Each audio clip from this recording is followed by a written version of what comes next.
What have we got here? Oh, these are nice. Look, as well as liking yellow, I really like orange. What does that say? Let me have a look. I have it all written down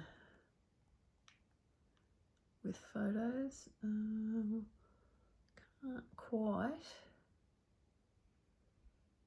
Yeah, I can't quite make out what that says, but what a great colour. Fantastic colour. Could wear them in any age if you felt like putting clip-ons on. I don't think my earlobes would stand up to clip-on earrings. Certainly not screw ones. Filigree, which is the little metal stuff there. Very nice. Very sparkly stones for something that's old. Maybe they've been replaced, or maybe it's just lived in a box for a long time. But yeah, very, very pretty. Oh, this is a weird one. I don't quite know what to think of this because it feels brand new. I need to ask Mrs. Google about this one. It's very strange. It doesn't feel old, but the back's actually quite smooth and doesn't look modern. And the rollover clasp isn't from yesterday. So yeah, I need to do a bit of research with that. M&B, so I really don't know. The B's a lot bigger than the M. Very, very strange. I need to do a bit of research with that one and just see if that was the maker's name or something like that. Now we have a nice bit of, again, don't know if I'm saying it correctly, I think it's cinnabar. And it's a lovely brooch, oh, wrong way around. And it's got China stamped there. And that gives it a bit of age. So it was made in China for the, the Grand Tour and the rest of the world. But then they're nice pieces. They do tend to suffer a little bit from going green. Can't see any verdigris on there. I think I've cleaned that lot off. I don't polish them up or sparkle them up too much, but they're worth hanging on to. They're worth grabbing if you see one at a good price, because they are very nice, fantastic colour, and they've got a little bit of worth to them. Oh, just a little sparkly brooch. What does that say?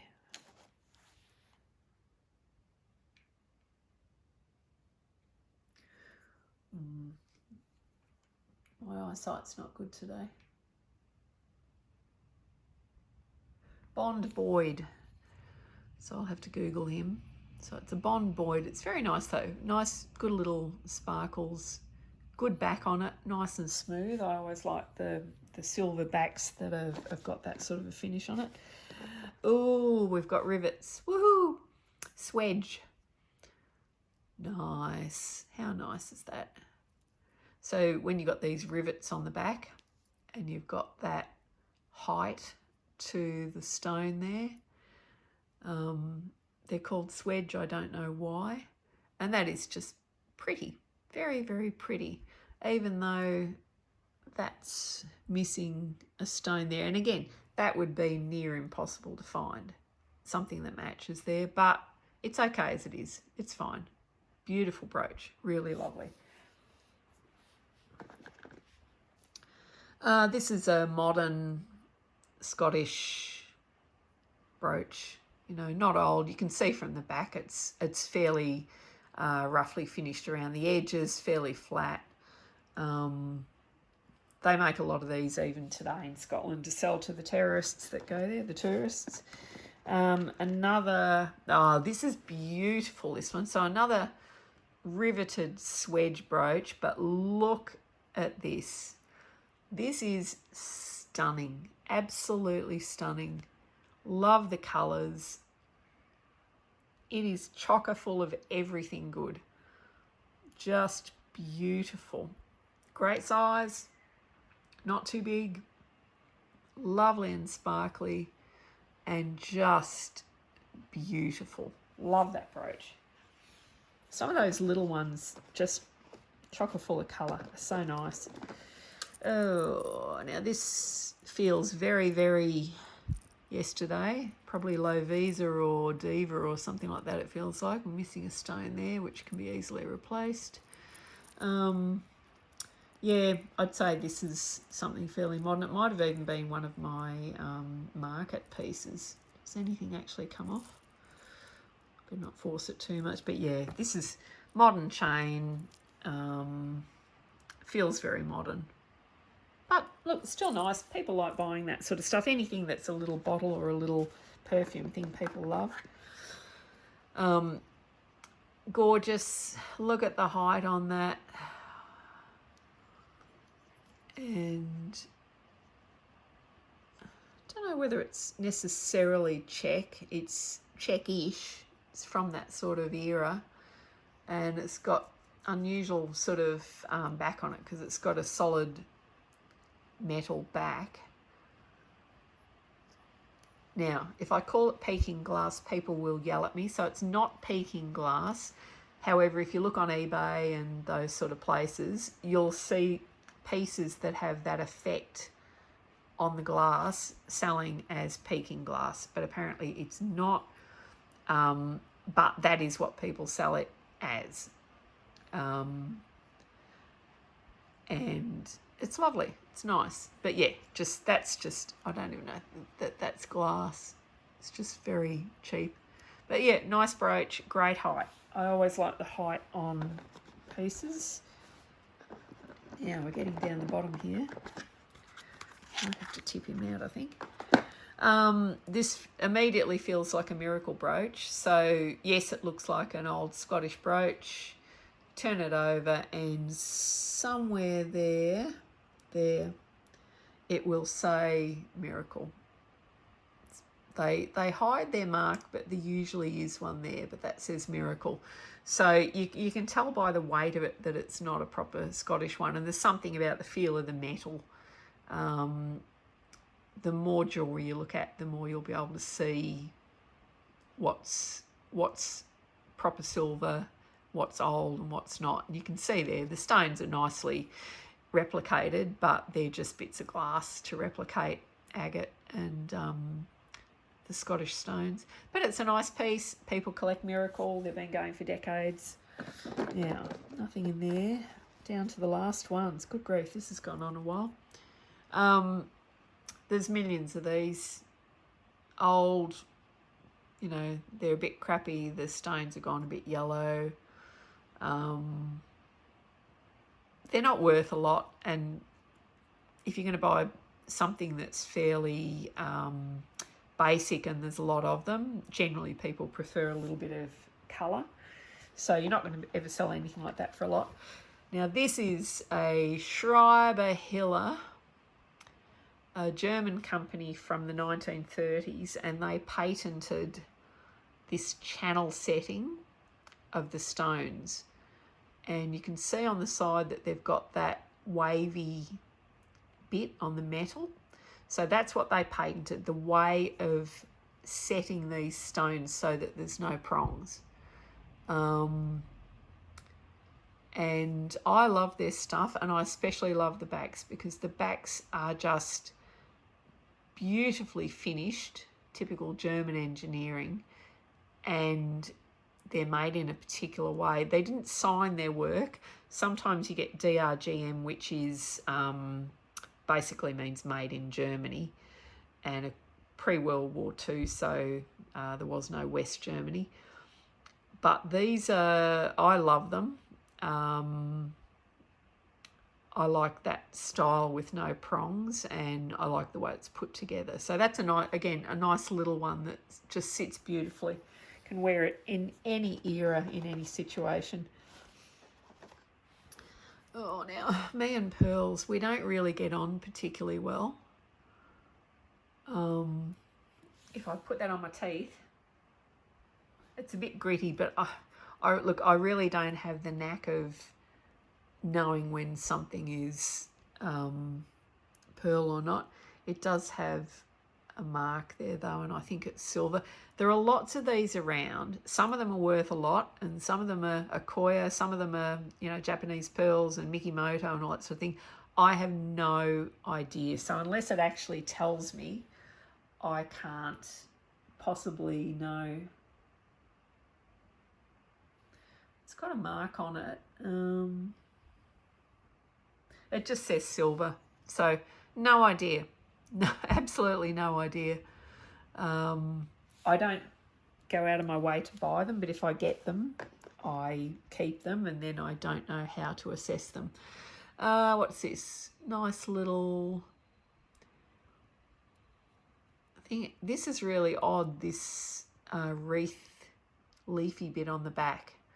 It's not a Donald Simpson. It's trying to be, but it's weird with that little metal bit on the back, which is very odd. Again, cute, unless you can find out who actually made it, and unless it is, you know, one of the top Australian designers like Simpson, it's probably not worth very much, but it's worthwhile asking Mrs. Google a little bit about it to see if you can work out who made that, because that's odd. I don't have any others that have got that metal bit on the back. What's this? Oh, nice. Okay. So these are not opals, right? Let me repeat again, these are not opals. People call this stuff all sorts of crap. They call it dragon's breath, they call it opal, they call it opaline, all sorts of rubbish. It is just foil glass, that's all it is.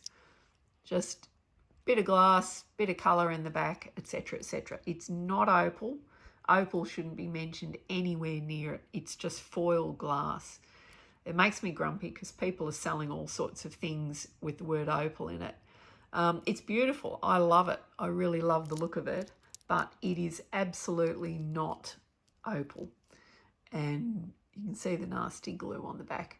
But it's unusual to have this one because it's in a super, super heavy chain with a lobster clasp. So I suspect that someone's added the big, heavy wrapper chain onto it at a later date.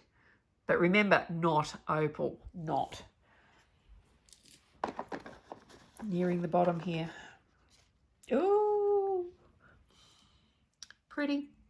Again, just pretty, pretty, pretty, pretty, pretty. So cute. Made in Austria, it says there, which is fine. Pretty. Yeah. Again, great. You could easily wear that anywhere. There are 25 billion of these on the planet at my last estimation. These little stemmy, it's not even a floral spray, it's more just like a, you know, don't know what you'd call this, like a little spray of stones. There's millions of them. People buy them because they're cute. They're not going to spend heaps of money on them. The more colour you've got, yes, maybe. I've got some nice ones in pastel tones that are beautiful, but they're still cute. People will still, you know, spend $10 on them or something like that. There are just lots of them. Everyone had them. Now this is probably a step up from that. People love colour. The blue is beautiful. The stones are beautiful. It's got a little bit of pressed brass there. Open back. Probably Czech. The Czechoslovakians made a lot of open back stones. So instead of being backed by foil or metal, you've got the clearness coming through. But it's just beautiful. Like, it's just a nice, nice brooch. It's not... you know, there's no precious stones, there's no precious metal, it's just beautifully made. And it's amazing it's still standing after, you know, being made in the 1940s. And this, oh, this is very cute. No colour, but it's just a nice shape. It's got a bit of height to it. It's got a very shiny back. It looks like got some crap there on it, which I need to clean off. And that that's been sticking into there for a bit. But yeah, I don't know whether it's proper marquesites or pretend. It is fairly sparkly, but I'll be a bit careful doing that one up. I prefer the darker marquesite. And we're nearly at the end. Oh, I've got more of these little hat pin thingies. You'll find millions of these. If you buy jewellery in bulk, you'll always end up with a heap of these. All right, that's it, I think. Sorry for boring you and going on for so long, but I've got a lot of these boxes to open, and I'll keep on making some videos through all of them. All right, thank you. See ya.